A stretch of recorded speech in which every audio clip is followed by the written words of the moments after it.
Right, 25 after 8 now. If someone else's child misbehaves, say they swore or pushed a smaller kid over in the playground or jumped on the couch with dirty shoes, would you discipline them? And would that be okay to do? Laura is guilty of this time and time again on the playground. She's always yelling at strange children. But we wanted to ask the question this morning, is that okay? Family life writer John Cowan is with us. Good morning, John. Morning. So this is a very controversial topic because I know a lot of my friends with kids want to say something, but they often hold their tongue.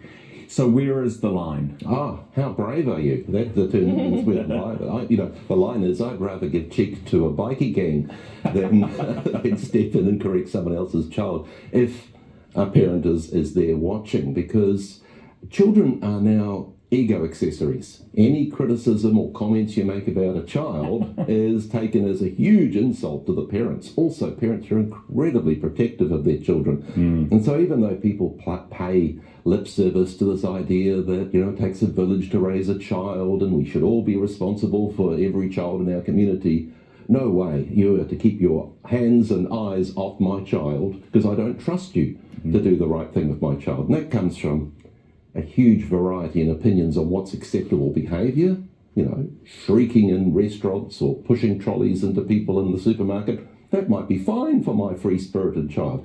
But, and also there's huge variations on what's considered appropriate discipline. And there are some old-fashioned ideas on discipline which involve shouting and anger and force that are well past their sell-by date. Nobody should be doing them. So, yeah, there's lots of opinions out there on what's right. Is that part of the problem that do parents have too much information? Are they reading too many parenting books and watching too many YouTube tutorials, and they each have their own ideas of how a child should be parented, and they're sort of guarding that? I don't know if that's a problem. I think it's great that parents are upskilling and that there are these new and sometimes better ideas on parenting. I'm impressed by modern parents. I'm not going to say it's all woke nonsense. I think that there's actually some really good new ideas out there. It's just that while things are finding their level and there's such variety in culture, it makes it very, very difficult to have a role in someone else's children's life. If you're going to the playground in a public space and your child is doing something that could be annoying or upsetting to your child, should other parents just accept that people might tell off your kid because you're at a public playground? Well, the times when you do intervene are when a child's safety is at risk. If a child is doing something really risky, I think it's our duty to intervene and to help. Or if that child is bullying or, being harmful to another child, or they're doing something illegal, yes, I think it's our duty to intervene then. But the way we do it is the thing that we need to master. So how should we do it? Well, first of all, if the other child's parents are there, we should acknowledge their authority, first of all. And a phrase that I think would be quite useful was, I think we might need to intervene here.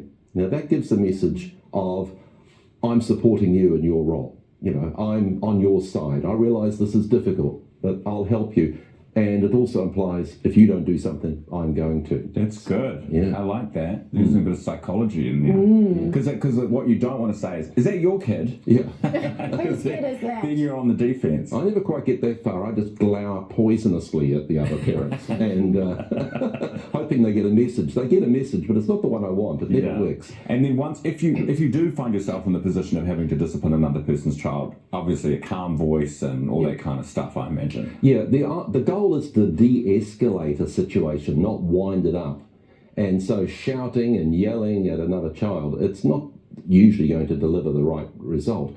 I would step forwards because an adult presence near a child is hard for a child to ignore and then perhaps drop down to their level. And it's always best to tell them what to do rather than what not to do. And you might like to say, hey, you might like to take the ball over there to kick it around because it's getting into people's food over here. Or, hey, I think we'll use a quieter voice while we're all eating. And so you tell them what to do rather than not what to do. And just use your adult size, I guess, rather than a big loud voice and shouting. Ryan loves to do that. Well, loud voice and shouting. In this instance, you can call them a girl. It's a pity because I find shouting in anger so easy. Yes, It's it is. hard. Yeah, it comes very naturally to me. It's the other stuff which is hard. It's fun. Yeah. Family life writer John Cowan. John, thank you very much My for coming pleasure. in this morning. It's one of those moral dilemmas, isn't it? Do you remember there was a TV show? I've always wanted to host this TV show. One day, maybe my dream will come true. And it's social experiments. And there's for example, a pregnant woman on a park bench smoking. Oh, yeah. And people, and it's all a setup. It's a fake pregnancy and everything. But people are walking past and they're just seeing who will say something, who won't say something, and then they interview them afterwards about why didn't you or why did you intervene. One of those fascinating kind of social experiments. The answer is do it gently if you are going to. It's 8:30 time for news.